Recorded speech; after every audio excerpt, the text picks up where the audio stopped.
Thanks for being here. You're new. We appreciate that. Thank you.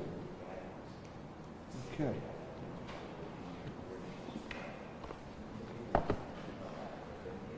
Billy? Good? Okay.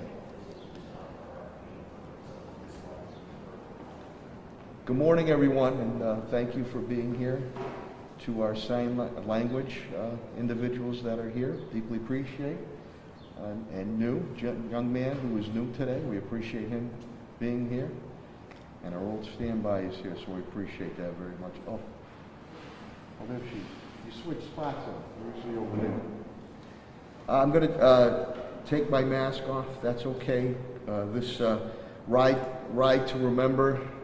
We just did the memorial event for Officer Kevin Ambrose, who gave his life to save a young mother and child 8 years ago. And it's a ride to remember. Sergeant Delaney did a great job to remember all our officers who made the ultimate sacrifice. So thank you very much for that. And donation-wise, we're starting getting our thermal infrared thermometers, which we desperately need, and Mike King and Mike Beauty Supply, 8 more. So Mike, thank you very much. They will be used. And then also on donations, we did receive through Senator Jimmy Welch 1,000 masks, the Steel Canvas Basket Corporation of Chelsea, Mass. And these are nice cloth face coverings, which we deeply appreciate.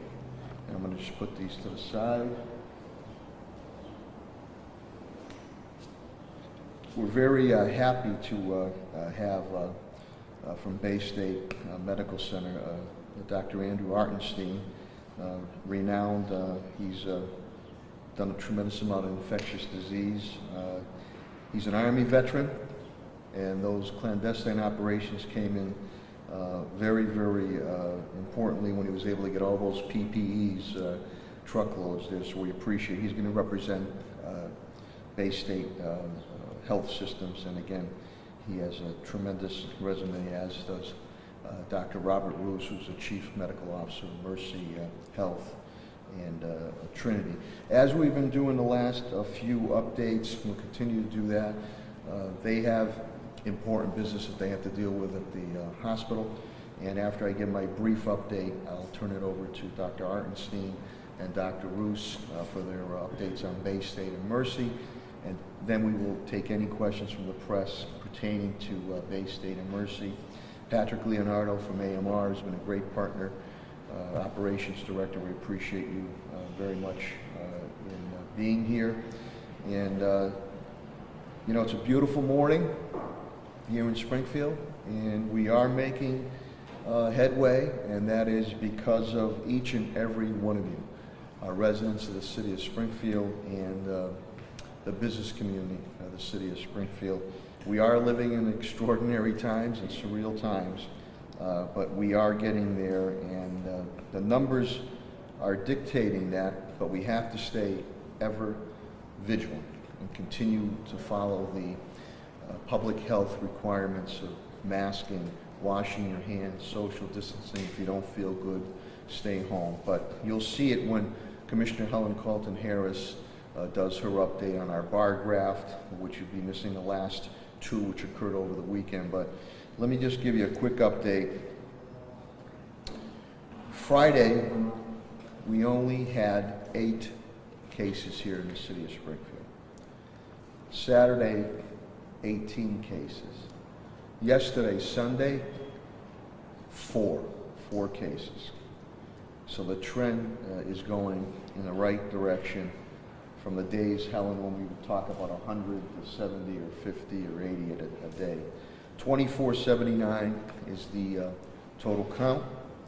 The deaths have really about stayed the same, so I gave you those statistics last week. Though the state is presumptions now about reclassification, and Commissioner Helen Colton Harris will go over those, so that we would assume that is going to change. Our homeless medical triage tenting and reach out to our most vulnerable population, homeless, to make sure that they're okay, has gone very, very well.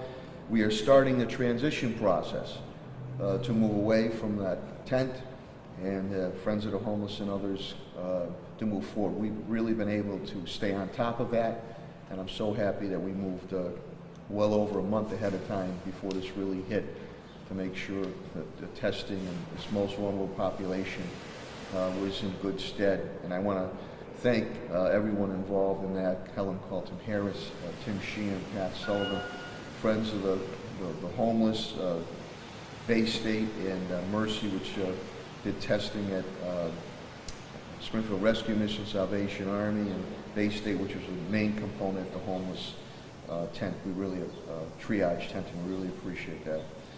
Senior feeding, we fed well over 2,000, continuously 2,000 seniors. Elder Affairs has made 1,500 face coverings, which we've handed out to our seniors. Finance, my CAFO, TJ Plan, indicates to me again, revenue we're down 3.5 million. We deficit spent 5.6 million. Even though we are in uncertain times financially from the federal and state level, I'm very hopeful to get my FY21 or FY21 budget in front of the City Council as soon as possible. You know, we'll prepare for the worst and hope for the best, but I'm hoping to do that ASAP. Commissioner Clapper is down 1 pertaining to COVID or coronavirus. They're down 11 with the National Guard. The National Guard has been deployed all across the Commonwealth of Massachusetts. It was a very, very busy weekend. We had over 400 calls. Squad C, that's 4 to 12. That is a high amount of calls. Obviously, firework calls, shots fired. We had a lot of disturbance. There was disturbance calls and domestic violence calls. So it was very, very busy. And to see what our police officers are dealing with here.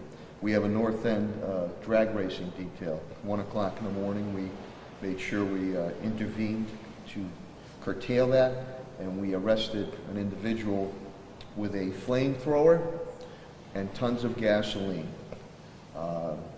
which could lead to some very difficult situations. Commissioner Calvi is COVID. They're good. Nobody is out, thank God. They are down 3 with National Guard deployments, again being deployed across the Commonwealth. Fire inspections, Commissioner Calvi will speak more of that. Inspections will restart next Monday. Superintendent Warwick, Dan, tremendous job with his team. 66,744 meals were given out from our 18 sites. And then, of course, we had the Oasis food pantry operating out of Central Fridays. And we're well over 1 million.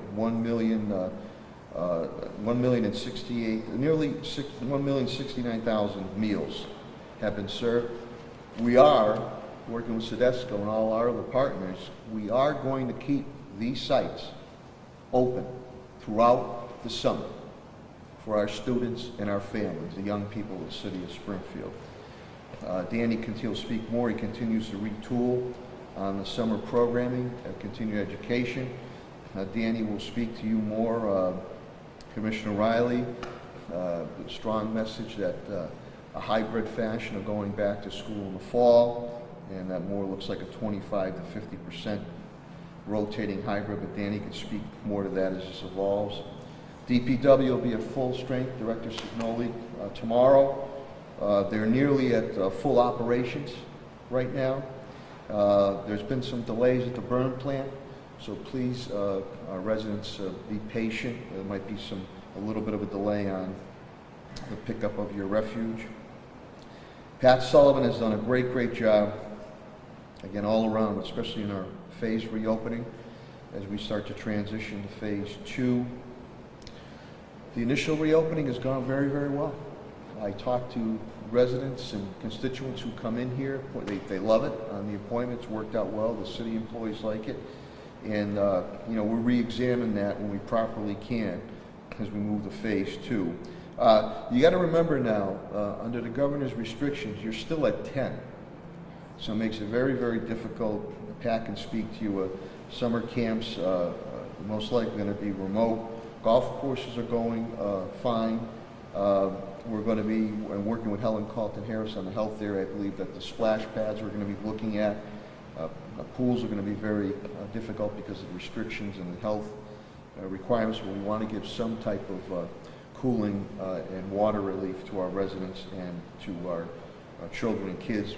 Parents need to be a great partner with us. We need them to partner with us. Paddle speaking and sports teams can start practicing, but again, we're under restrictions. It's 10 or less. Still, even as you move into phase 2, unless something changes. Very proud of what we've been able to do on our Echo Dev Chief Development Officer, Tim Sheen. The $2 million, I believe we'll be announcing sometime this week, the program, the HUD money, working with Congressman Neal, Richie, who's always there for us, and Peter Gagliardi of Wayfinders. That is going to, as we have assisted businesses and continue to assist businesses, I wanted to make sure that we were assisting our residents who are in need. And that $2 million, that pot is going to go to help rents, help people pay their rents, help people pay their mortgages, and help people with their utilities. So we're looking very forward to doing that. The last round of Prime the Pump is pretty much out, nearly 50% minority participation of 46. Our reopen round, reopening of businesses, we're going to be able to put in another $500,000, and that'll be announced very shortly. That means we put in well over $1 million, $1.25 million in 3 phases of Prime the Pump for our restaurants, small businesses to keep them going, and now to reopen. We made sure that working with everybody, Solicitor Pakula, Tim Sheehan, Commissioner Clapwood, Commissioner Calvi, Helen Carlton Harris, Pat Sullivan, really all my cabinet heads, we were ready to roll with the restaurant reopening. We had rules and regulations are all down there, and we want to make sure we have applications, a checklist, so we make sure that health requirements are being followed, public safety is fine, DPW, Chris Signoli, any type of sidewalk situation or road situation. So once we get those applications, which are online, which I believe will probably already started rolling in, we look to turn these things around hopefully in a day or two, unless somebody's going to construct some type of patio where they have to follow building regulations. But we made sure to have the rules and regulations out ahead of the governor's announcement. I'm very proud of all those individuals for doing that. Bill Mahoney, my Labor Director and HR Director, Attorney Bill Mahoney. As you know, nationally, we don't have the numbers yet for Springfield. The unemployment rate dipped from 14.7 to 13.3. That's a good sign. And made note that AstraZeneca, that there's a possibility, I think Dr. Fauci mentioned this too, a vaccine possibly coming out sometime in September, in October, moving forward. So with that, I want to move to the medical point of the press conference, and then we can go into other updates from my cabinet heads and other issues. But I really appreciate, we are very lucky to have 2 outstanding health facilities right here in our backyard in the city of Springfield. And to have Dr. Andrew Artenstein here on behalf of Bay State is deeply appreciative.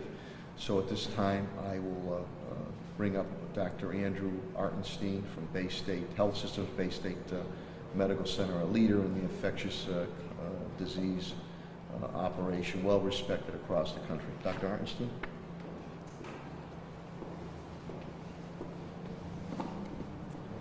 Thank you, Mayor Sarno, and thank you for the invitation to be here and for all your leadership during this pandemic crisis.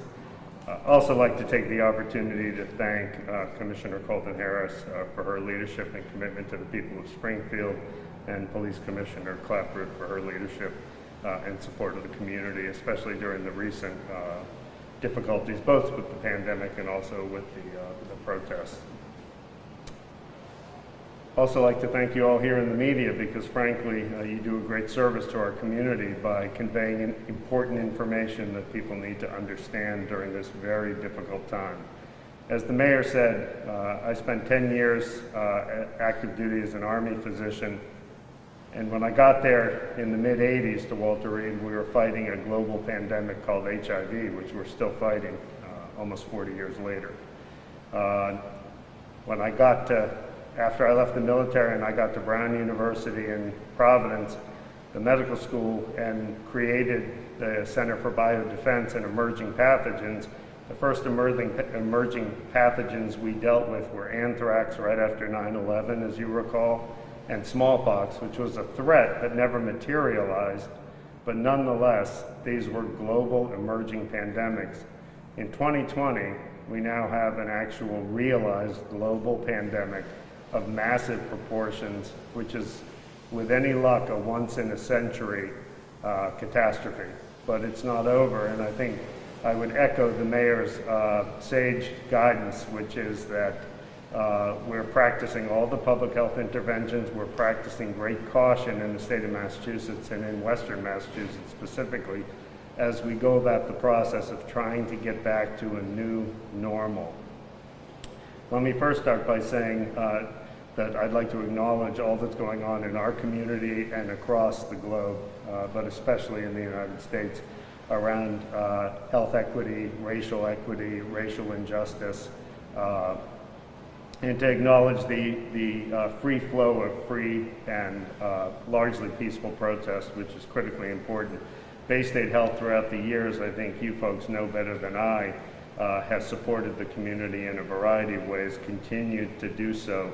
We have a medical school, which is the first and only regional campus of the state's only public medical school, which was started specifically to establish a track in community health, public population health, and health disparities to try to put an end to some of these health inequities and to develop a sense of social justice in our future physicians and future healthcare providers.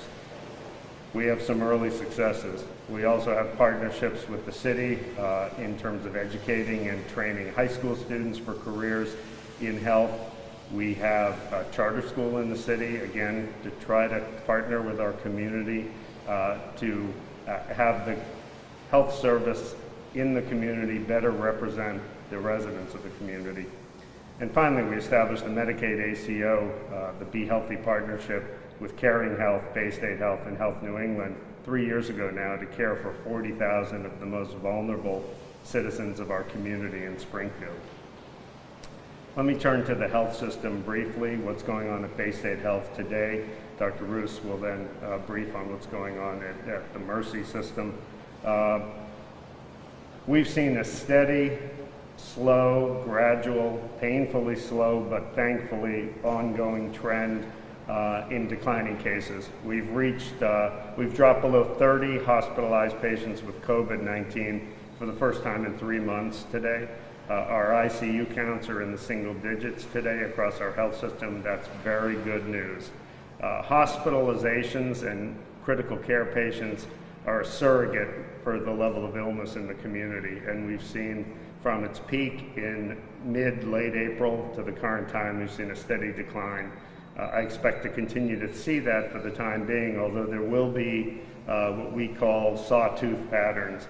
So with some waxing and waning within a trend downwards. So as your line is trending downwards, you can expect to see little blips.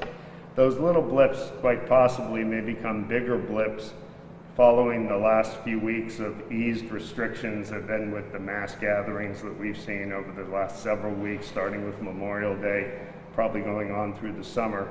It's quite possible in certain areas we will see a slight resurgence, and it's quite possible next fall, winter, we'll see a greater resurgence. I don't have a crystal ball, but the way these pandemics usually go, you can expect to see some degree of resurgence over time, unless we do something to firmly mitigate viral transmission permanently, and that would be something along the lines of immunity, either by natural infection in enough of the population or by a vaccine, which is yet to be determined. At Bay State, we've tested roughly 25,000 people since the onset of the pandemic about 3 months ago. There is still a significant challenge with testing in the United States. I just want to be very clear about that. regardless of what you may hear, this problem is not solved. It is improved. It is not solved. We have a diagnostic test that is pretty good, but it diagnoses an infection that's active at a point in time. So someone who tests negative today, that doesn't predict what they're going to be 48 hours from now. So just to be clear, that's a point in time test. That is not a screening test to determine who's been exposed or infected with the virus in the past. Those tests may be forthcoming in the next several weeks or months. There's some early tests available. We are deploying some of those tests to study them. Those are antibody tests, but they're not validated yet for use other than epidemiology, determining the footprint of the virus. They can't tell us yet whether those people who have antibody are protected against infection because we don't know that. And to tell you otherwise, I'd be disingenuous because the science isn't there yet, but it likely will be there, but it will take several more months to get enough samples and enough studies nationally and internationally to understand with real sincerity whether that's true. Remember, if we make assumptions based on assumptions, then we run the risk of having difficulties later. Now, 10,000 of the 25,000 people we've tested at Bay State are community outreach, which means people in homeless shelters, children in child and family services, high-risk people in the environments, in post-acute facilities like nursing homes and long-term care facilities, in jails. We've done a number of tests in these environments. Thankfully, the rates, I have to say, are quite low at the time we test them, and I think that's good news for the community of Springfield. It also means that there's quite possibly a large pool of those of us who have not been infected and may be vulnerable in the future if nothing is forthcoming in terms of a vaccine. Let me also say that we've attested to phase 1, which was a couple of weeks ago, and we're about to attest for phase 2, which, as you know, started today. The governor announced on Saturday of the reopening in the healthcare sector, both hospitals and non-hospital practices. So Bay State has over 90 practices associated with us. We have adequate PPE, advancing what the mayor said. It took great effort on a number of individuals' parts, and I can tell you, and I think you know this from reading the newspaper, that problem has not been solved nationally either. It's improved somewhat, but there are supply chain problems throughout our supply chains. Some of them emanate from overseas and some of them are domestic, but this is not solved. It is just improved to some degree by the efforts of many nationally, including a lot of those regionally, including our local and national government officials who were very helpful in this process. But we do have more than 2 weeks supply on hand at Bay State Health. We have 4 weeks of most of these things, and we feel very comfortable that through a lot of hard work, we'll be able to maintain this, and we plan on it. So return to business. We are in the process of returning to business. It is safe to come to our healthcare facilities if you're a patient without COVID infection. Certainly, if you're a patient with COVID infection, we know how to manage and treat you. But for all those others who have other medical issues that need to be addressed, because now many of them have waited 10 to 12 weeks, they need to be addressed. And we have a prioritization scheme. We have a testing scheme so that we make sure people are tested and safe. Our environments are safe. They're cleaned. The cleaning process and disinfecting process, as I'm sure Dr. Roos will attest, this is new to medicine. We've always cleaned and hyper-cleaned our hospitals, but in our practices now, we're cleaning between every patient, 7, 8, 10, 20 times a day. Each room is being disinfected. That's new for most practices, but it's necessary to make sure that people feel comfortable, that they are safe, and that there will be no infection transmitted within our healthcare facilities. And we have pretty good evidence it's worked already, because our rate of infection in our team members at Bay State Health is the same rate as the community. Most of them who've acquired infection acquired it in the community, not in the hospital. And 2 other notes: we are looking at our visitor policy, and there's a move afoot to advance that somewhat. The Department of Public Health in Massachusetts has recommended that you can go up to 1 visitor starting on Wednesday for patients in hospitals. So we're developing our processes around that. All our employees, all our visitors, all our patients are screened at every facility, and as I said, we have over 90 facilities, 90 practices in 50 different facilities throughout the region. Everyone is screened the same way you were screened when you came in here, except with a symptom screen as well. And finally, we're continuing to advance telehealth, I would put the plug in that is something which is not new. It's been in, people have been practicing telehealth for 30 plus years in various parts of medicine. It works. Patients like it. Right now, it's a very safe way to get care if you don't need a face-to-face visit. And we need to make sure that the payers are continuing to reimburse for that, because that will mean that we have the sustenance to be able to continue that. And with that, I'll end just by telling you that, reiterating that the vast majority of our cases in Bay State facilities are not COVID infected. We screen everyone, so we know that. They are in zones where there aren't COVID patients.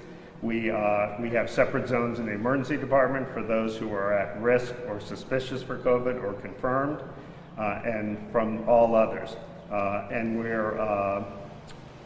it's safe and it's necessary for folks to get care, and this is a good time to begin to do it. Thank you. Thank you, Dr. Arnstein. Thank you so much, sir. Now, from the Mercy Trinity Healthcare perspective is Dr. Robert Roos, who's the Chief Medical Officer. Dr. Roos, please.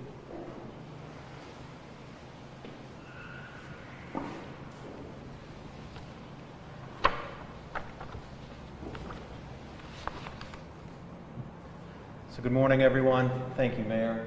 Thank you to all the commissioners, again, for your continued leadership, resolve, and communication, not only addressing this pandemic, but addressing all the challenges of the day. I would also like to thank the Western Massachusetts legislative delegation and our Massachusetts representatives and senators as well.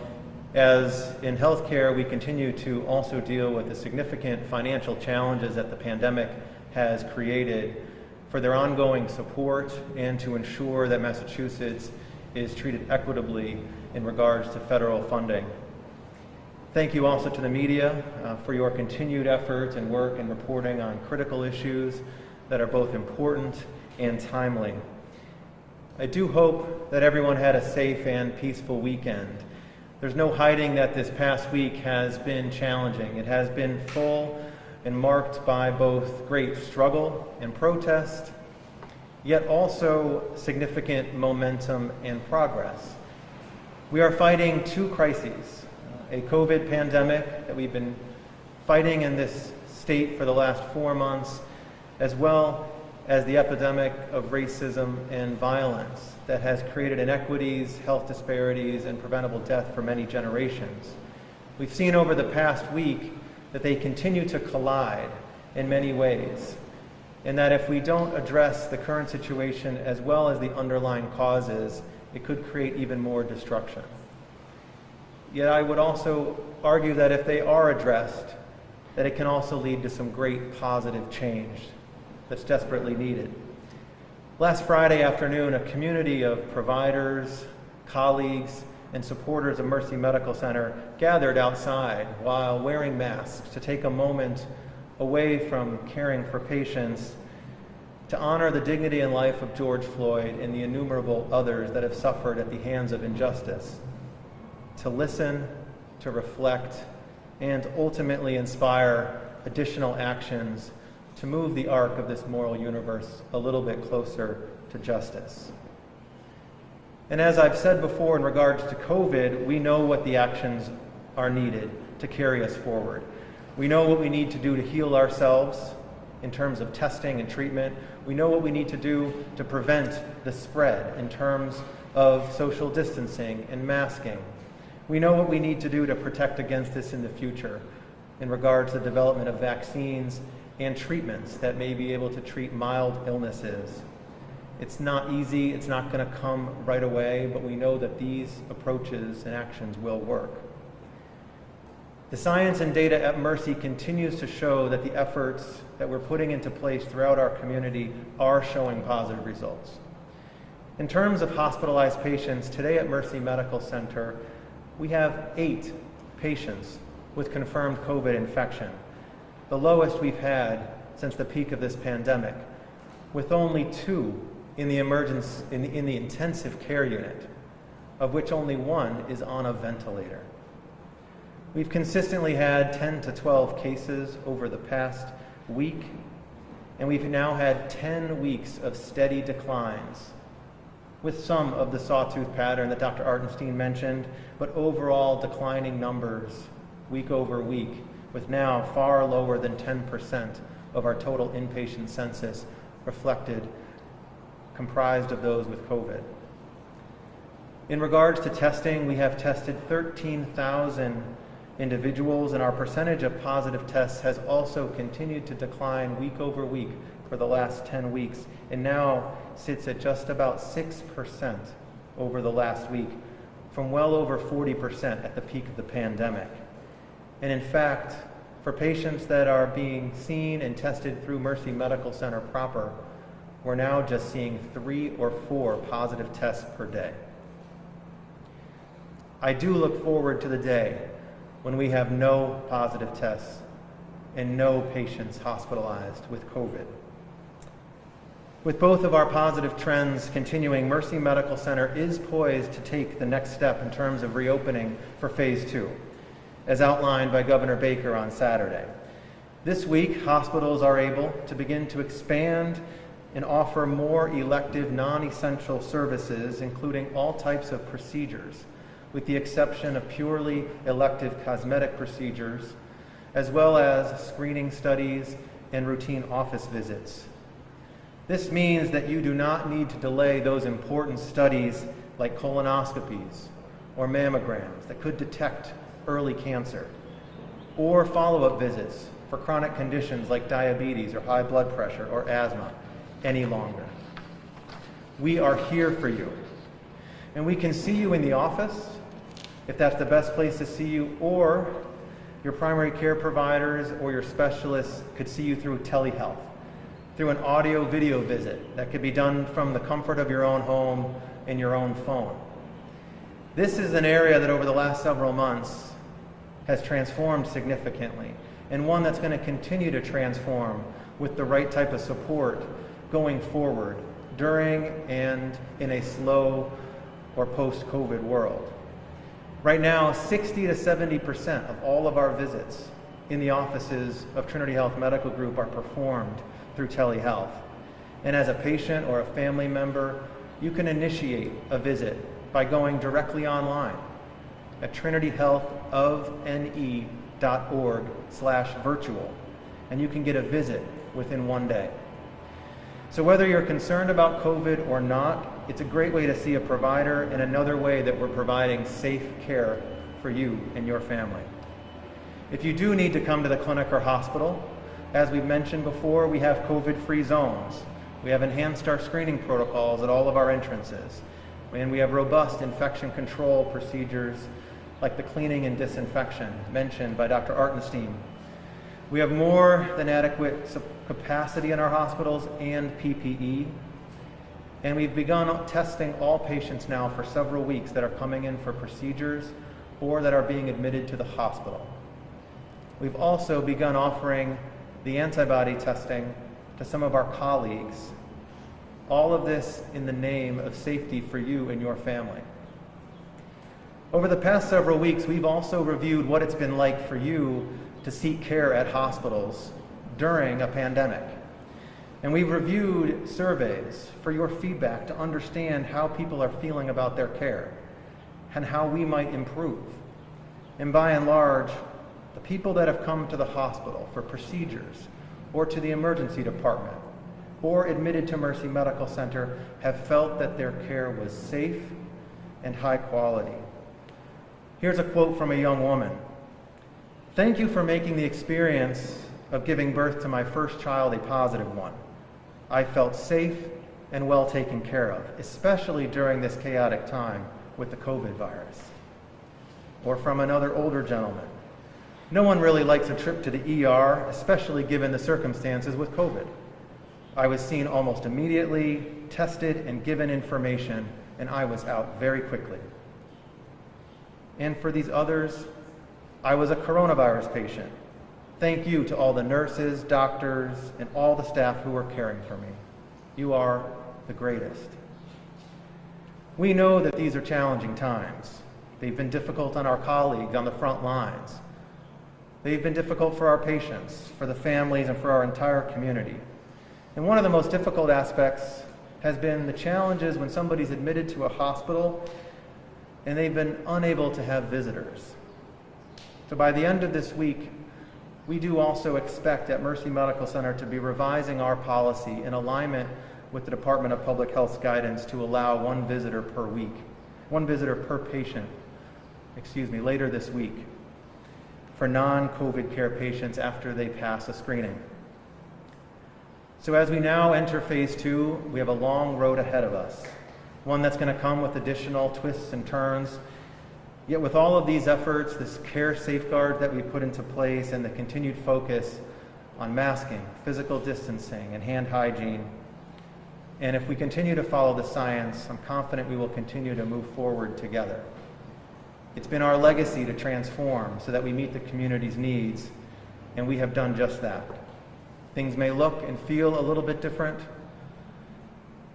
but we always will be ready, committed, and prepared to provide care for you safely, equitably, justly, perhaps from the comfort of your own home, and with great concern for the health and safety of all of us. So thank you for continuing to take care of yourselves and for helping us emerge stronger together. Thank you, Dr. Roos. I'll now open it up to questions. Dr. Artenstein and Dr. Roos from Bay State and Mercy, so they can get back to their important duties. So if there's any questions from the press, and again, I'm deeply appreciative of the TV press, the radio press, the print press for being here and constantly getting out this important information. So if there's any questions for Dr. Artenstein or Dr. Roos, now is time. Paul? What, if anything, concerns you about the phase 2 of the state's reopening plan?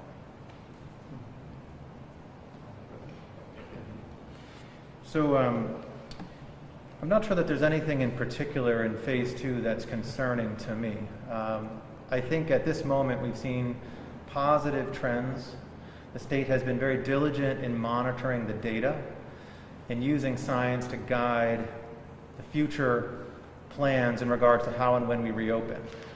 This is a period that is, I think, aptly named cautious, in that we must continue to do the diligence to monitor the data on a daily basis and recognize that there have been events, including Memorial Day and others, that may bring an increased risk of infection if we relax the efforts that we know have been so critical to reducing transmission.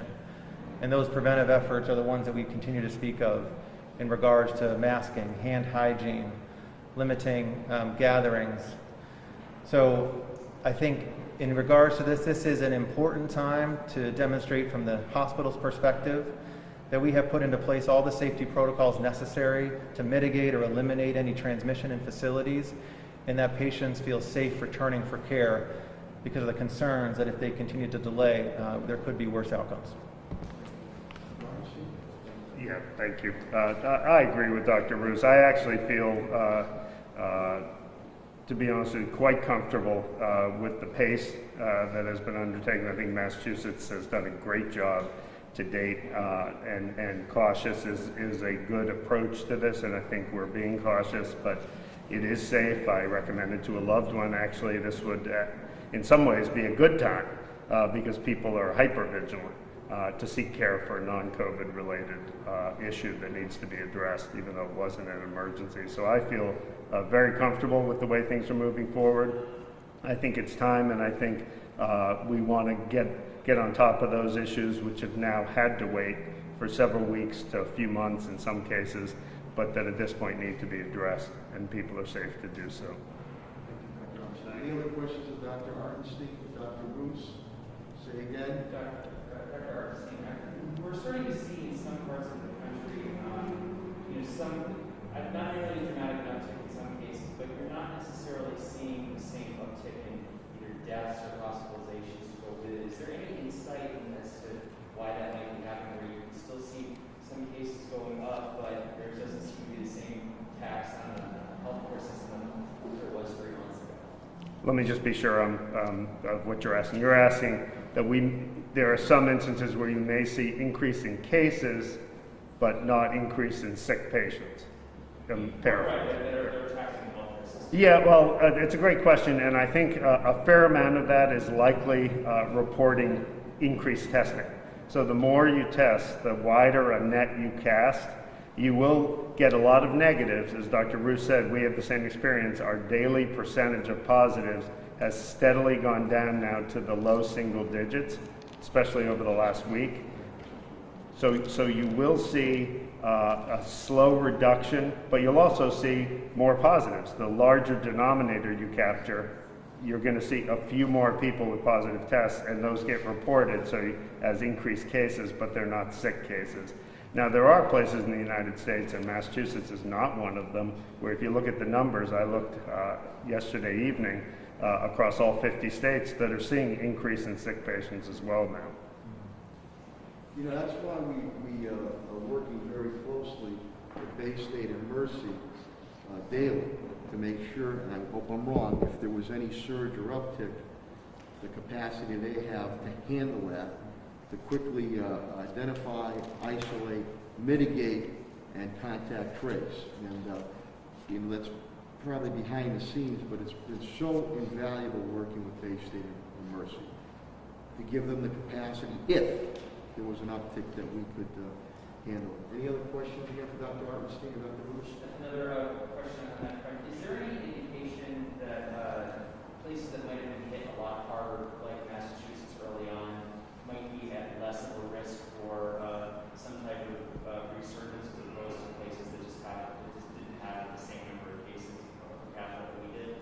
Well, it's a great question, and if it were a different virus that we knew more about, because we've learned more about it, say some of the other respiratory viruses, we would know that once you've been infected, you could be protected from reinfection. So the higher the number of people in a community that have had previous infection, the lower the future risk. We don't know that about COVID-19. Again, we will learn it, but we don't know it in early June 2020. It's only been a few months on the scene. It takes months of research looking at lots of patients over time to determine if that's the case. That would be helpful to know. Right now, I can tell you that the places that have been hard hit, like New York especially, with some of the data coming out of New York that thought that could be as much as 15 to 20% of the population in certain areas had been infected. It would be nice to know whether they are protected from future. We don't know that now. So it's a reasonable hypothesis, but it's not proven yet. Dr. Roos? Nothing additional. Any other questions or comments from Dr. Arnstein, Dr. Roos? If not, gentlemen, thank you for what you and your teams continue to do for us. You stay safe, you stay healthy. Let's give a big round of applause. Thank you, Mr. Mayor. Thank you, everybody. Now on the public health perspective of the city of Springfield, and she has done yeoman work, and she will give you some updates and continued messages on how we will continue to defeat this COVID-19 coronavirus, and share some good news, especially on the bar graphs moving forward. The elegant and eloquent Commissioner of Health and Human Services, Helen Colton-Harris. Thank you, Mayor. We want to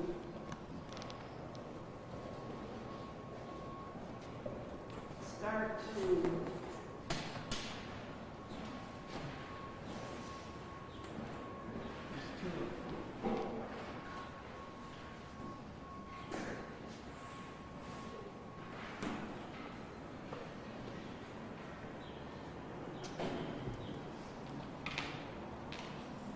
Thank you, Mayor. And good morning. First of all, let me start by thanking very much the frontline healthcare workers and those individuals across the Commonwealth and the nation who are out there every day and continuing to put themselves at risk and are doing a job that we are so appreciative of. The total cases in the Commonwealth of Massachusetts are 103,436. The presumptive cases are 3,874. The confirmed, 99,562. It's important to acknowledge that the state, the Commonwealth, now has a group of cases called presumptive, not only in cases but also in deaths that are getting added to the total. In Hampden County, we had 6,353 cases. This is as of yesterday, and we are 6.38% of the state. The city of Springfield, 2,479, which is 39% of Hampden County and 2.40% of the state. Deaths, 7,316. Deaths in long-term care facilities in the Commonwealth, 4,574, which is 62.52% of all of the deaths in the state. Hampden County has 620 deaths, which is 8.47% of the state. Here in the city of Springfield, we are reporting today 102. That number will increase as we look at the presumptive deaths and potentially add additional deaths that happened over the weekend and that may be added to this total. The 102, though, is 1.39% of the state, and we still are seeing that the average age for positive is 52, hospitalization 68, deaths 82. I want to stop here and ask you to look at the bar graph that we are presenting today. The bar graph reflects the journey of the city of Springfield and COVID, starting with March 21st. And as you can see, on March 21st, we had 3 cases. I stood before you at a press conference that happened on March 6th, and I said to the public, we had no COVID cases in the city of Springfield. The mayor asked us to do that press conference back then so we could reassure the public. And I think we are in the position of hopefully reassuring the public again that we are on a good trajectory as far as our cases are concerned. What you are not seeing there is that on Thursday, June 4th, there were 10 cases. On Friday, June 5th, there were 8 cases. On Saturday, June 6th, there were 18 cases. And yesterday, we reported 4. So our journey is that we have gotten to a place where we're seeing a decrease in our cases. So March 6th, we said no cases. On March 21st, the city reported those 3 cases. Then on April 22nd, we reported a high of 104 cases that you can see there.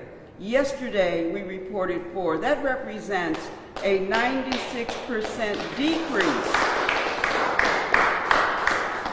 96% decrease, and we are continuing to see that decrease across the state. Yes, that is amazing news, and congratulations to the residents of the city of Springfield. You have done what we have asked, and we are absolutely appreciative. This is no time, however, to become complacent. This is no time to pat ourselves on the back because we have done a good job and you have done a good job. We have to stay vigilant. You heard both physicians talk about the potential of a resurgence in the fall, but you also heard them talk about the bumpy ride, and you can kind of see that in our numbers. It goes low, it goes high, low, high, but overall we were in the 50s if I average it out, and often in the 60s. Right now we are again seeing numbers that are favorable. During phase one, many of you ventured outside and you ventured into your hairdressers, you ventured into your barbershops. And so you have really been your own best advocates as far as phase one was concerned. City Hall has done an excellent job of reopening in terms of our appointments. I thank Patrick Sullivan and all the work that he has done to make sure that we had necessary prevention strategies in place for all of the departments internally. The other thing that we have done is that all appointment schedules go to the Department of Health and Human Services prior to your coming to City Hall. That's for the very specific reason of contact tracing. It is our desire that no one gets a call from our department, or we have nothing that would occur amongst our employees or amongst the public as far as City Hall is concerned, but that we do so that we can protect you and each other. During phase two, as we look across the country, what we are seeing is in those places that have opened up, not all of them, but many of them are seeing a resurgence. And we in the Commonwealth and in the city of Springfield do not want to go backwards.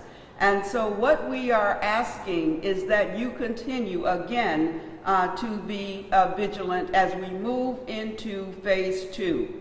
Phase two, you'll be able to go to your restaurants outside and in retail stores in decreased numbers, but there's guidance that has been issued for each one of these phases. And phase two has guidance. There is a link to the guidance on the Springfield website, the city website. So if you are concerned about whether a retail or a restaurant is following the guidance, look at the checklist before you go. So you'll have an opportunity to know whether or not the guidance is being adhered to. Again, you are your own best advocate and you do have choices. The guidance was put in place to protect the health of the consumer and the health of the workforce. Testing is still being done, but as you heard, there still are not enough tests for every individual who wants one to be tested. We are still testing only individuals who are going into hospitals to have elective surgery done or have a necessary need to see their physician. And the physician feels as if testing is required, they will give the individual a note to go to a testing site. So we are still only testing symptomatic individuals for the most part, or those who have appointments.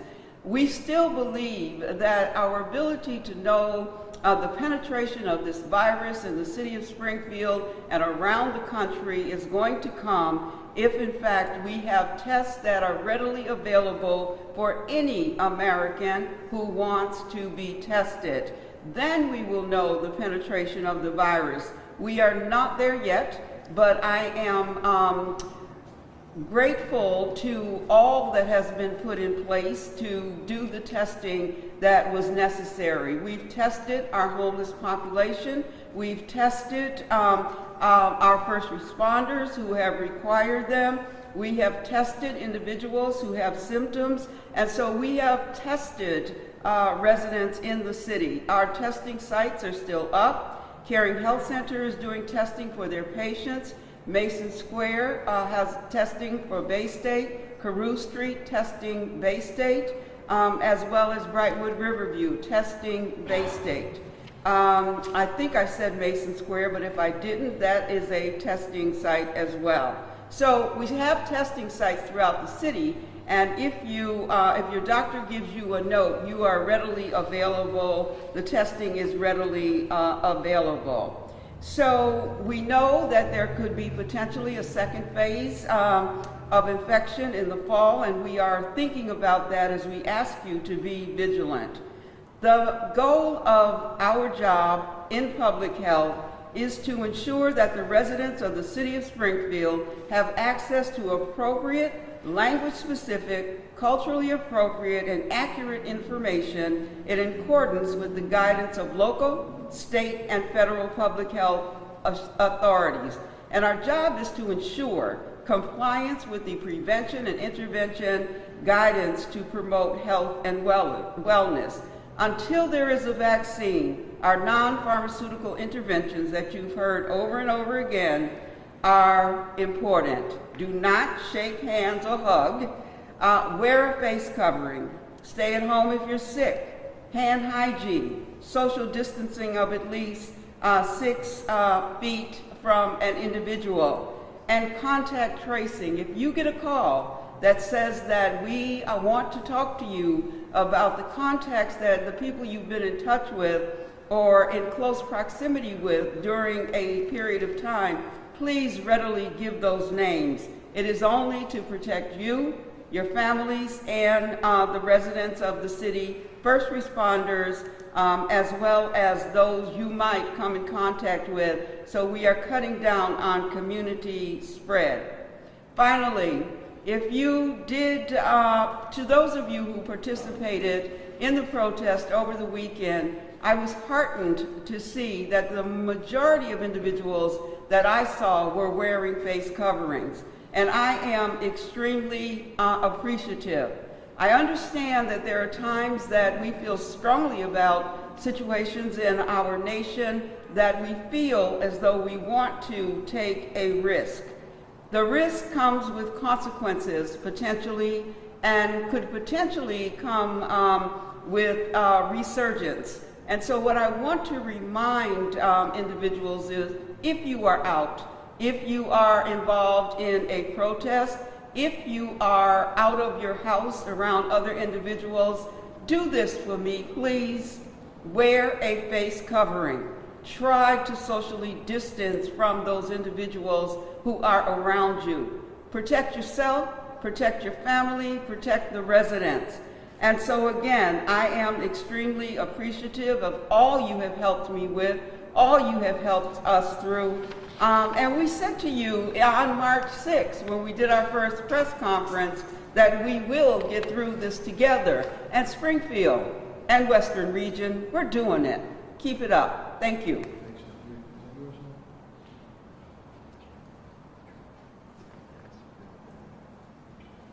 I drop that one? You might have. I don't know. That's not mine. I don't. Okay. I'm good. Okay. Thank you very much. Thanks, Helen, very much. We'll now go to the public safety component of the press conference. And again, this has been a very emotional and stressful time for each and every one of us and people across the country, and especially to the family of George Floyd.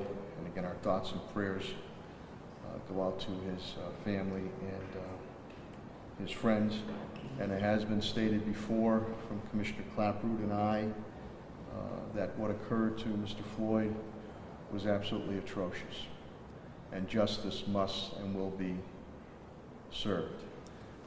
We were very happy over the past week and this weekend that overall the protests were peaceful.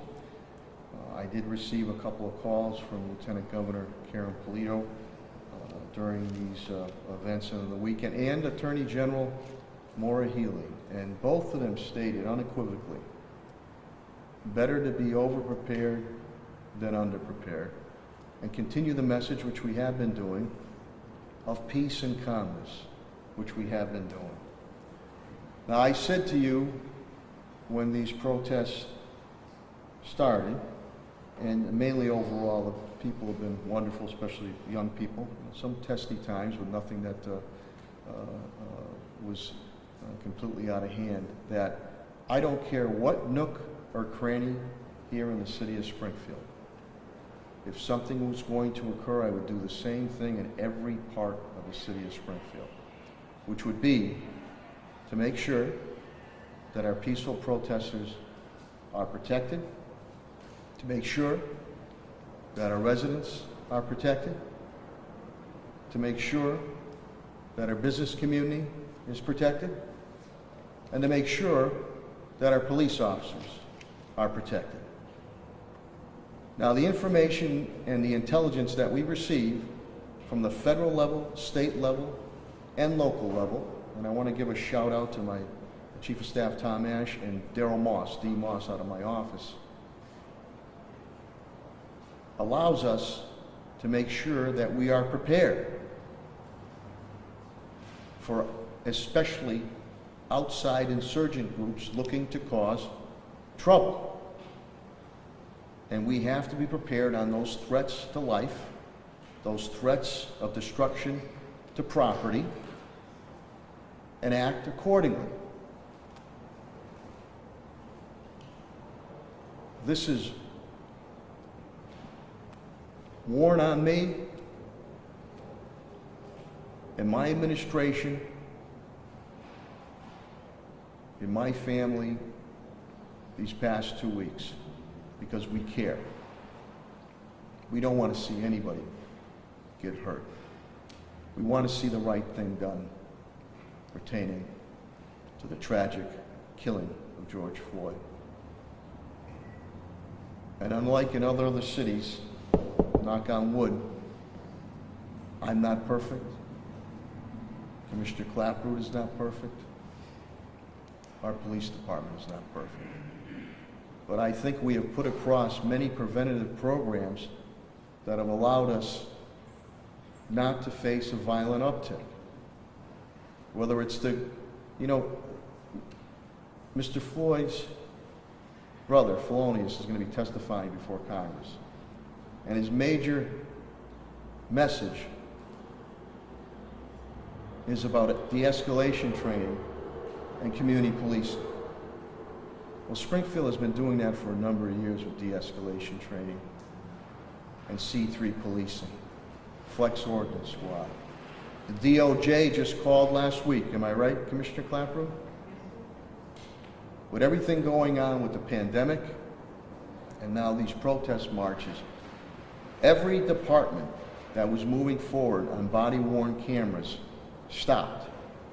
The only department, from what we've been told, DOJ indicated, in the country that continue to move forward on body-worn cameras, and the first wave is going out now, is Springfield, Massachusetts, on the importance of that.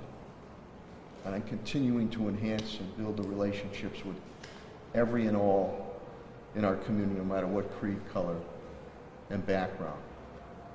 And we invested in our schools, the laptops, the youth development programs that we're doing, the pre-K classes that we're doing, much more for our families and young students. So we're making those other investments also, which are extremely important. You see a lot of cities and towns now saying about a civilian review board. Well, the city of Springfield has had a community police hearing board for a number of years from well-respected civilians from all walks of life. So many of these initiatives that are coming forward, Springfield has always moved on, already moved on. So again, I deeply appreciate what the men and women in blue continue to do. I appreciate the partnership on the state level with Governor Baker and General Keefe with the National Guard and Major Habel with the state police and Sheriff Nick Kochi. But the precautions that we take are precautions that we had to take because of the intelligence that we received from the federal level, state level, and local level. And as I stated before with Lieutenant Governor Polito and Attorney General Maura Healey, both indicating better to be over-prepared than under-prepared. And I would do that again if I have to. I'm elated and I commend the protesters for being peaceful and a lot of good interaction that went in with our officers. But I don't care what part of the city of Springfield this occurs. I will do the same thing if necessary. There are things that Commissioner Clapper and I cannot speak about. We have to act to make sure peaceful protesters are protected, my residents are protected, my business community is protected, and my police officers are protected, and property. I can go on all the initiatives that we've done here in the city of Springfield. And there's more that we're looking to do, and more engagement and roundtables, which I've done before with our community, as Commissioner Clapwood also reviews procedures and protocols on some of the requests which we are already doing. But I ask, as we continue to move forward, to truly honor the legacy of Mr. George Floyd, the legacy of hope and the legacy of change, not destruction. Not destruction. I'm glad that more and more the media is talking about the peaceful protest. But early on, it was all about the destruction. That does not honor his legacy moving forward. So I look forward to, as does Commissioner Clapwood, working with any and all in a constructive way that we can move forward, not like this, but like this in harmony. So when I hear at times that after every episode that occurs in our nation from years back, that this is going to happen in Springfield, and I hope and pray it doesn't happen. It has not happened here, and that's the way we want to keep it. We've heard the message loud and clear. We want to continue to improve, and we want to continue to work with each and every one of you. But it does pain me on some of the negative comments that are being made. But I'm a big boy. We're all a big boy and big girls here. And I would hope that where we need to do better, and I'm far from perfect, people do realize and respect the reputation that that we have built here to move our city of Springfield forward. I felt that had to be said. There's a lot of misinformation out there. We're looking very forward to clarifying that in a less heated and emotional time. And again, Commissioner Clapper and I are not only all my cabinet heads dealing with a pandemic, now dealing with these protest marches. Things turn on a dime every 5 minutes. And when it's brought to our attention, we have to move immediately to deal and plan with those situations, which many a times will change our schedules. But that is in order to protect the peaceful protesters, the residents, the business community, and our police officers. And also to echo the statements of Commissioner Helen Carlton Harris, that we have to follow the public health guidelines. Springfield is a good city of all creed, colors, and backgrounds. And we're going to keep it that way with all of us working together.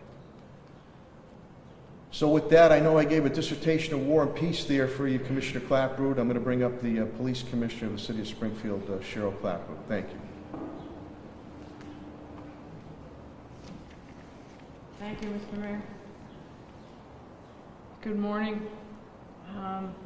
We have one officer out with COVID. I have 11 officers who are currently activated with the National Guard and doing their service for the state of Massachusetts. I would start by thanking my fellow cabinet head members. If COVID-19 didn't bring us all together as one group fighting and leading the way, then the egregious incident of George Floyd has certainly brought us together. And I've needed your help and support, and everybody has been there for me, and I thank you all for that.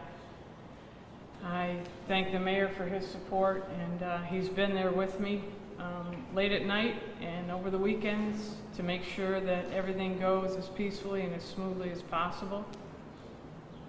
I also would like to commend the actions and the behavior of the women and men of the Springfield Police Department, from the civilians who work there, to the cadets, to the officers, to the supervisors. This has not been an easy time. This has been a very frustrating and hard time for all of us who work there. I also commend everyone who protested in Springfield. Those of you who came out and you needed your voices and your concerns heard, and you did it peacefully, and I thank you for that. Everyone did wonderful on Saturday, and as the mayor said, we were prepared for the worst, and we got a better outcome, and that's fine. It's the kind of situation where you cannot, once you see it go bad, then get the help you need to quell it quickly without people getting hurt. You need the resources on hand because everyone in the state is now trying to get those resources. Nobody wants to have a bad situation. So everything went about as well, I think, as could be expected in Springfield, and I thank everyone for that. I got up here a couple months ago and said that the Springfield Police Department is in a mental health crisis itself because the officers are trying to deal with COVID. We're trying to figure out how to go out every day and protect the citizens of Springfield, knowing that the officers are at risk for contracting the virus. They're dealing with that on a daily basis. Their world got turned upside down. We tried to figure out how to clean cruisers, clean areas, work in one-man cars, and keep them as protected as possible while allowing them to go out and do their jobs. I will tell you now that through no fault of our own, we are now faced with another crisis that affects them greatly and their families.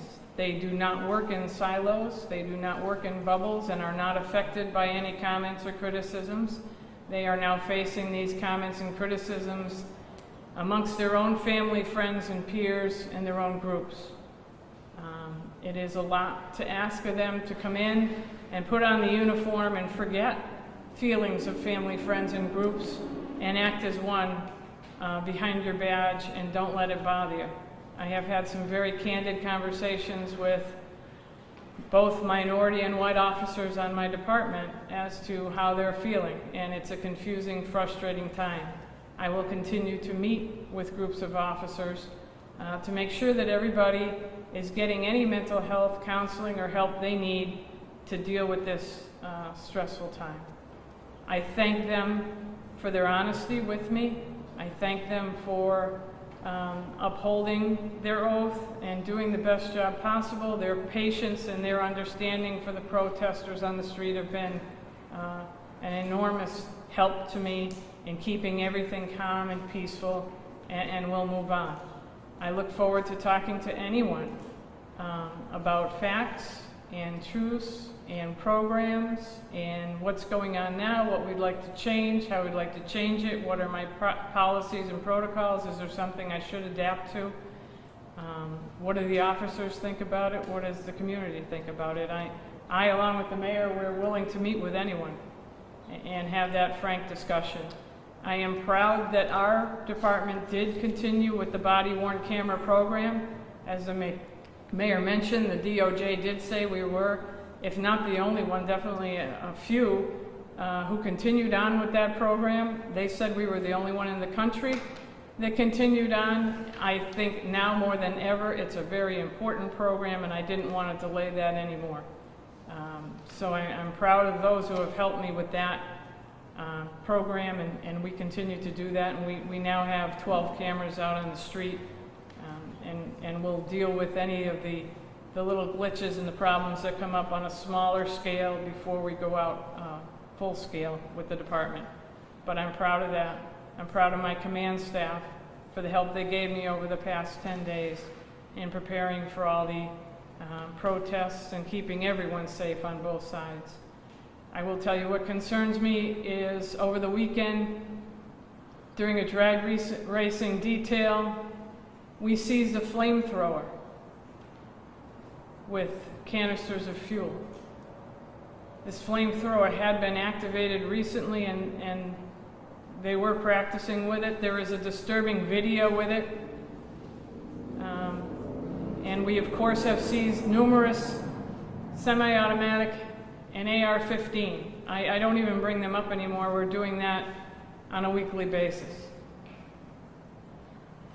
The officers have continued to be professional and go out and make these arrests despite not only 2 public crises we're dealing with, we're also dealing with the same crisis of no one holding anyone accountable or keeping them in jail. The repeat offenders are coming back out there. I think it's making them more confident, which bothers me. So, along with the mayor, I worry about my officers' health, safety, and well-being as I worry about the citizens of Springfield health, safety, and well-being. And I thank everybody for their support to help me do that during these terrible times. Thank you. Thank you. Thanks, Commissioner, very much. You know, we're not doing woe is me. You know, this is the business we're in, and we'll take the good and the bad, and we have to deal with something, we will, whether it's internally or externally. She won't say it, but it's a great story. Wednesday night, well, it was early in the morning, an autistic person, early Thursday morning, an autistic individual was still there and broke the line and had the sign. And you know how the police department dealt with that? Because they had to call, the parents had to be called, and the parents were very appreciative of that, and not of an arrest, not of a citation,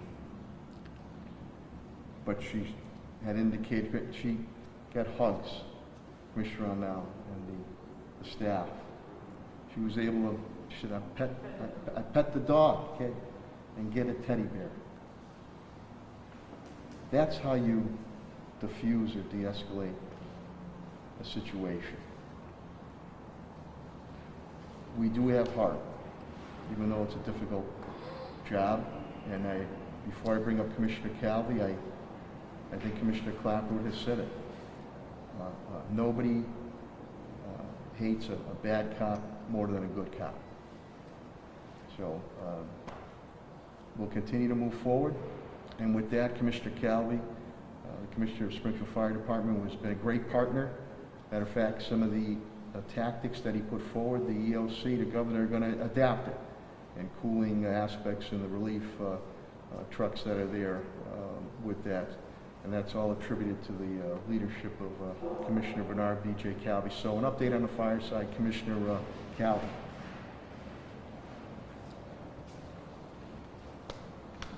Thank you, Mayor. Good morning, everybody. Oops.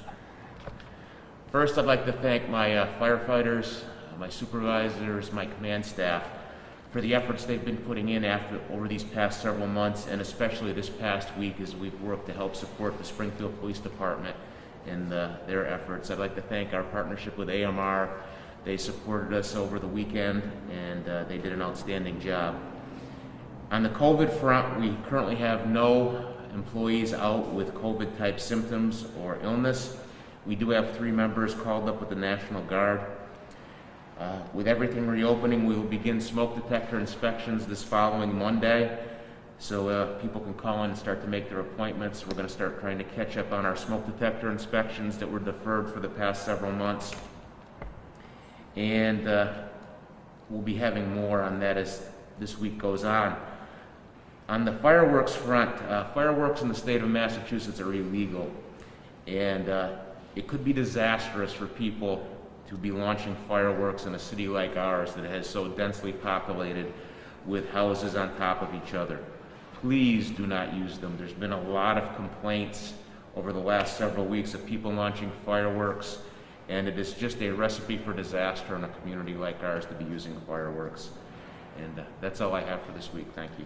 Thank you, Mr. Calvi, very much. On the school front, Superintendent Dan Warwick is here, and his team have done a great job. A lot of transition stuff is starting to happen now, and Danny is planning for it, so he will give an update. Superintendent of Springfield Public Schools, Dan Warwick.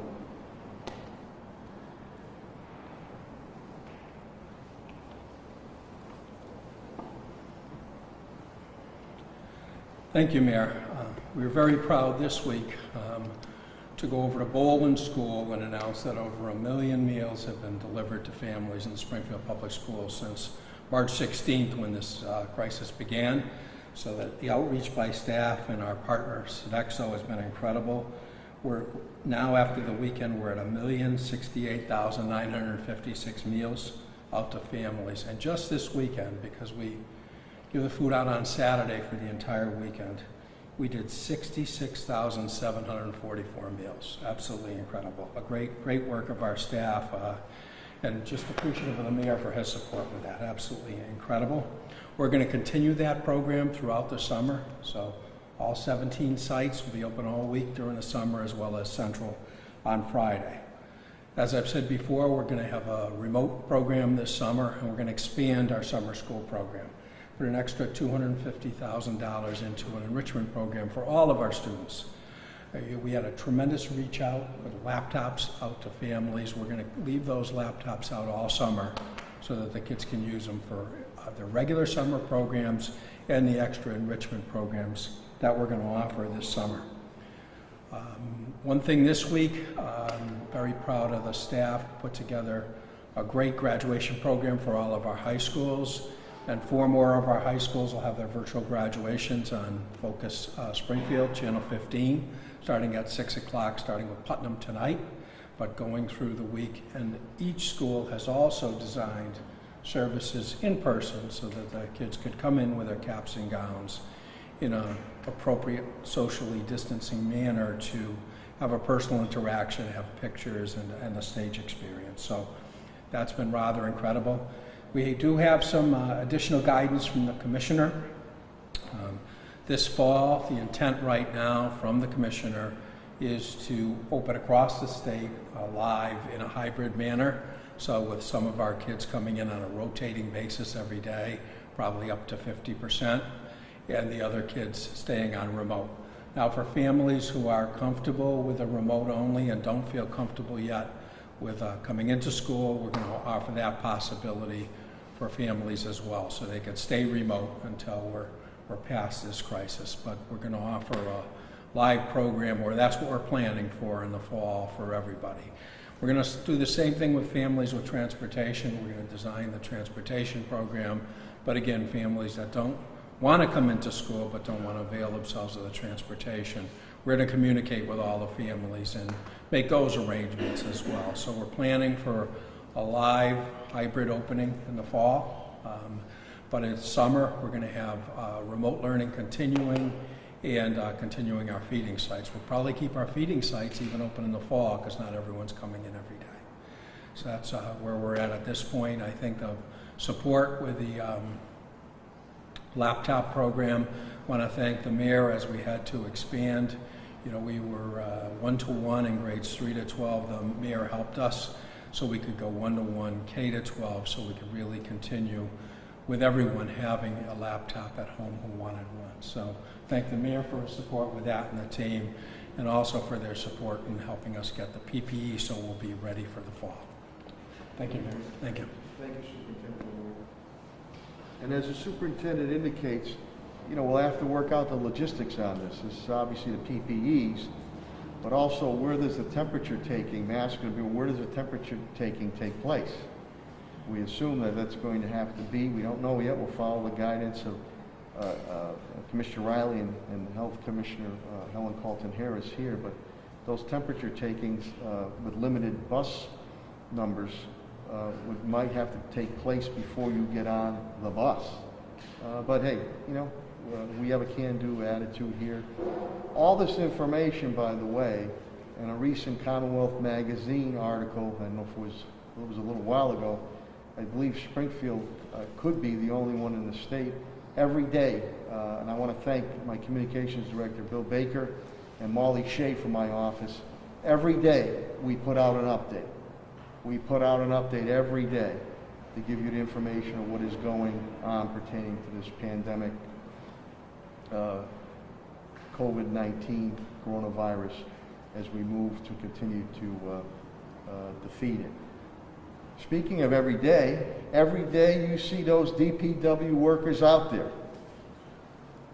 Honk the horn, give them a thumbs up, give them a clap. They're out there picking up the trash, they're recycling the yard waste, and continuing to do the daily work that DPW has done. They've been front line. And leading the charge in that has been Director Chris Signoli. He's done an outstanding job. So without further ado, the Department of Public Works Director for the City of Springfield, Chris Signoli.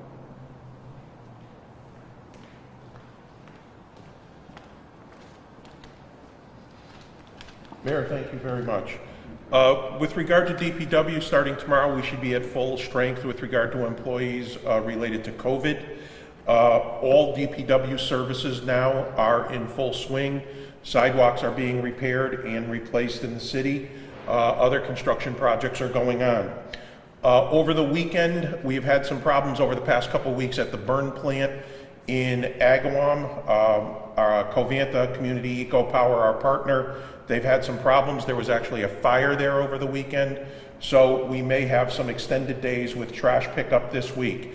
We will notify 311, so residents in the city, if there's a delay on your trash, we will be notifying 311 so you can get more information from them. Lastly, for DPW, our big push this week is working with the licensing department on getting permits out to restaurants that are looking to expand their footprint. One of the items DPW obviously needs to look at is where they're going to be doing it. Is it in parking lots, making sure that it's safe and secure? So we know that that's going to be a big push this week for a lot of restaurants to get open. The weather looks wonderful, so hopefully a lot of these restaurants can get open as quickly as possible. And that is it with regard to DPW. Thank you. Thank you, Director Signoli. Appreciate that.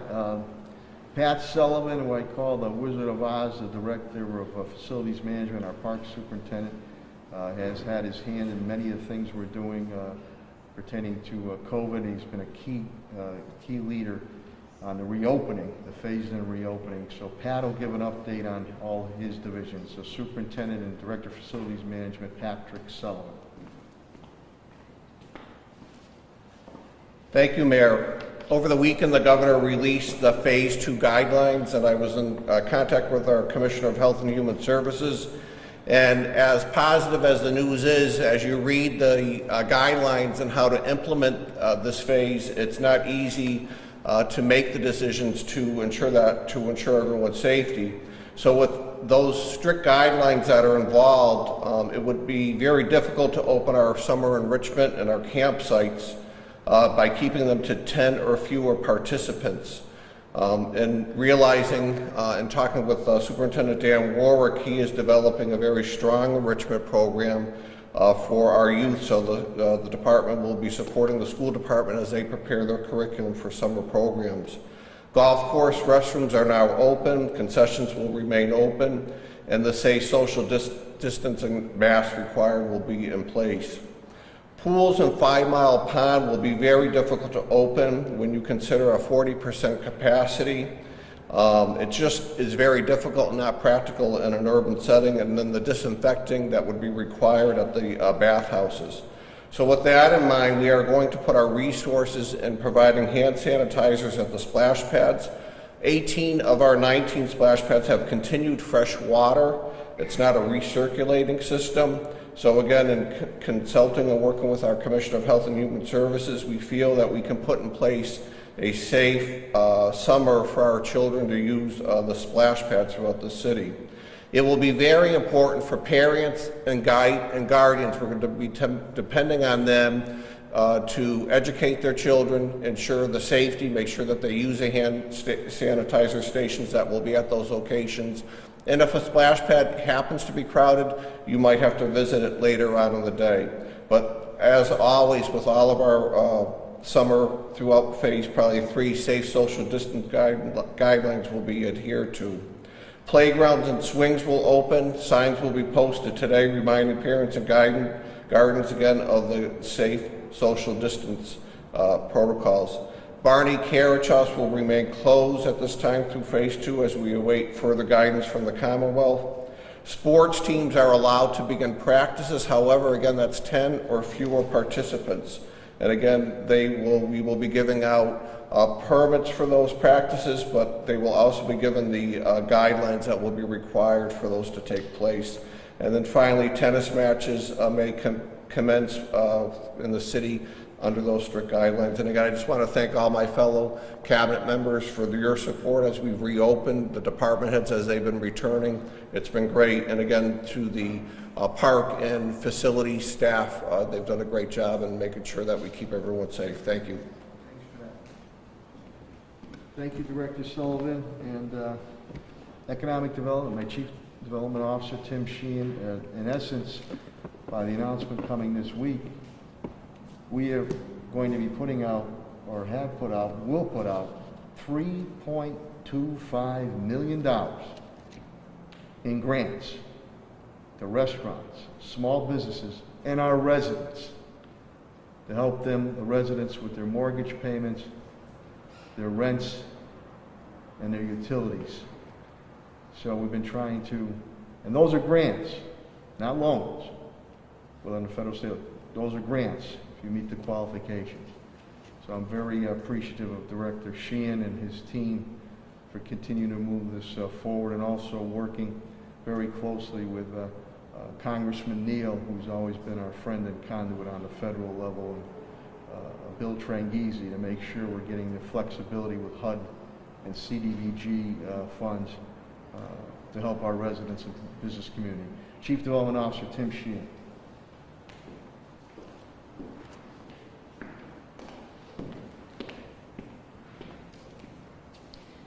Thank you, Mayor. First, let me say that processing the funding that's gone out to the various businesses and now will be going out to homeowners and residents for rental assistance, it takes a lot of work. And I want to thank the staff that has been working with me to get that funding out to those that need it as quickly as possible. Secondly, we're very happy that restaurants are beginning to reopen. The city has advanced a licensing permit. We're trying to be as expeditious with that as possible. Hopefully, as the week goes forward, those permits will be processed quickly. And as the mayor indicated, we have been in the forefront of advancing the CARES Act funding that was provided to the city of Springfield in a very, very quick and aggressive manner, both to support small businesses, restaurants, and now the homeowners and the residents that are in need of rental assistance and utility assistance. There's been national surveys that have been done that the disproportionate impact with regards to housing has fallen on the Hispanic community. More predominantly, even with Latina homeowners. So we really want to focus in and get funding where it needs to go, again, as quickly as possible. Thanks, Mayor. Thank you. Thank you, Director Sheehan. And on the licensing aspect, I also, again, want to give a shout out again to our licensing director, my licensing director, Attorney Alicia Days, and Eddie Pakula, my legal eagle. And I'm going to bring up Solicitor Pakula. He's got a couple of comments pertaining to clarification on this licensing. City Solicitor Ed Pakula.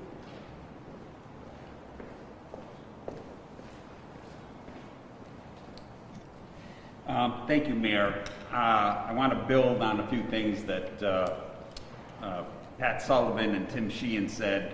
As you know, today, Phase 2 starts, and I think all of us are anxious to go to our favorite restaurants and have a meal, outdoor dining. But as Pat said, it's complicated. And we've tried to simplify the process as much as we can. Towards that end, I want to make it clear. I want to say a few things. Number one, the permitting process may take as little as 2 to 3 days, but it could take, depending how complicated it is, up to 10 business days. So we've got some applications that have been coming in and we're working on those, but it's important that everyone that wants to have outdoor dining goes out and comes in with a plan on that application for approval. Even if you already have some outdoor dining patio. You don't have experience doing it in this COVID environment. And so added to the sort of normal licensing process for outdoor activities is another layer of health standards. The governor has issued work and safety standards that have to be adhered to for the safety of all employees and for the safety of the diners. And so if your public knows that you've complied with that, that's going to help bringing the business out. You can get the applications on the License Commission website. I think the bid is handing them out through Chris Russell. I believe the Chamber of Commerce is handing them out. If you're looking and you can't find it, call us. We'll email you an application. We'll help you get that turned around as soon as possible. As I said, if it's a simple process, it won't take that long. The more complicated, or more sophisticated type of outdoor dining you're trying to plan, that's something that we're going to have to look at. So get those in. If you need guidance, let us know. Thank you, Eddie, for clarification. Thank you, Solicitor Pakula. Appreciate that. My Human Resources and Labor Director, Attorney Bill Mahoney, says he's all set. So we'll just briefly, first of all, again, I want to thank the media, the TV media, the print media, and the radio media for continuing to get our message out. We'll briefly take a couple of questions, and then we'll go about our day. Paul Tuthill. I've got a couple of questions for Helen. Sure, come on up. Commissioner Powell.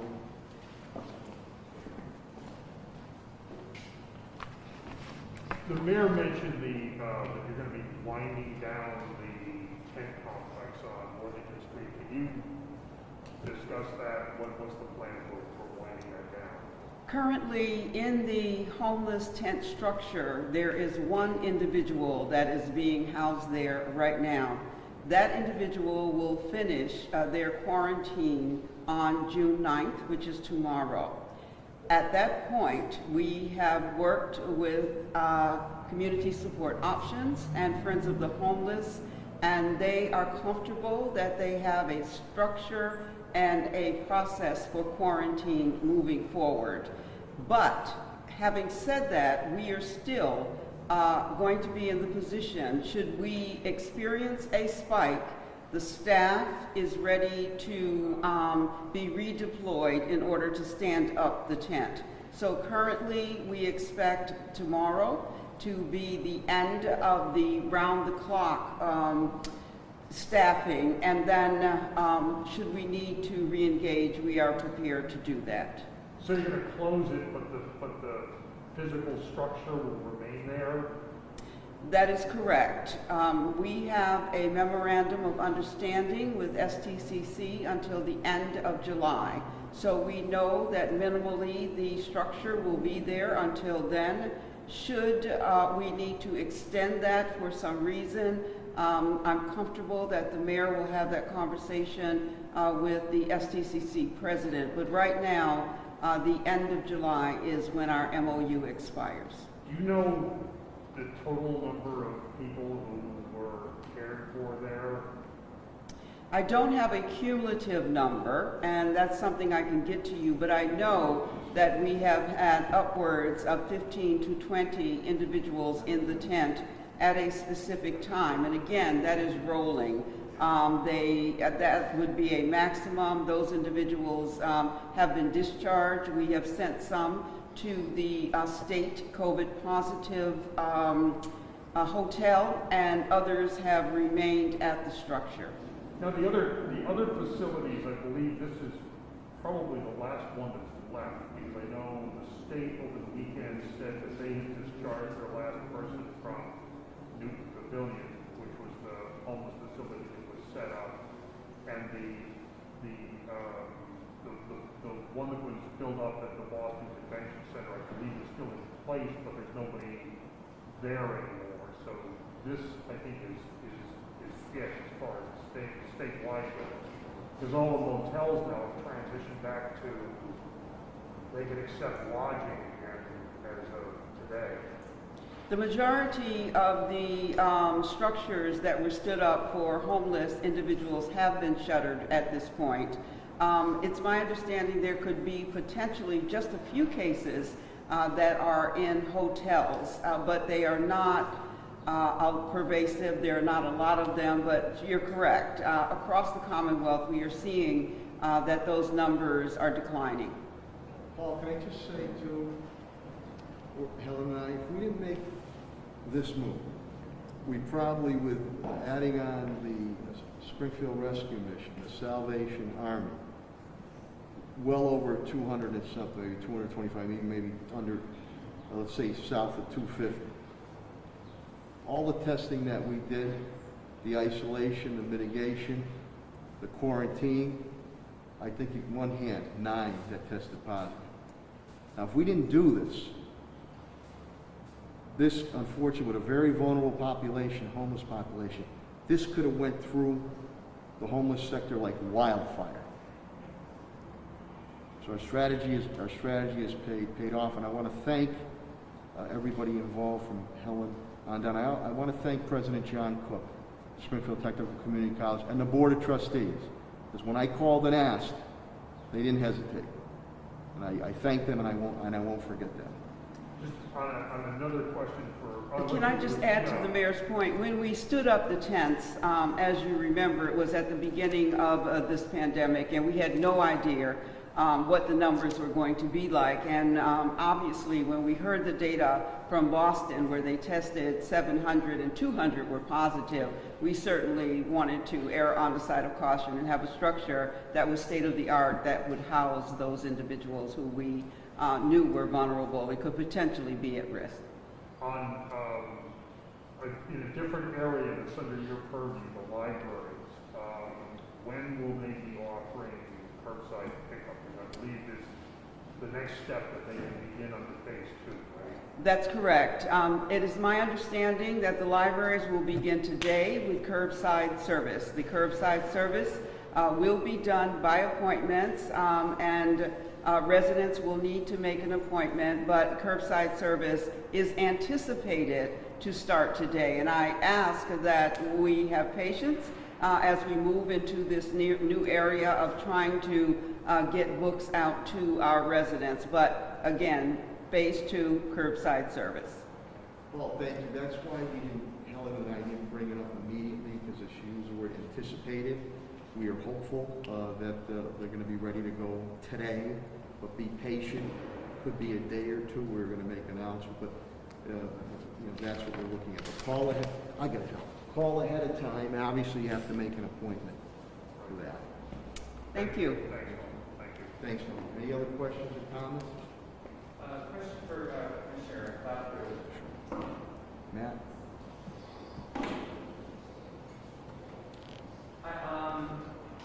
I wanted to know if you might be able to respond to some, and I recognize you said that you may not be able to answer some of these questions, but respond to some reports that there were specific threats against individuals ahead of Saturday's protest. I don't know if you have any comments on that.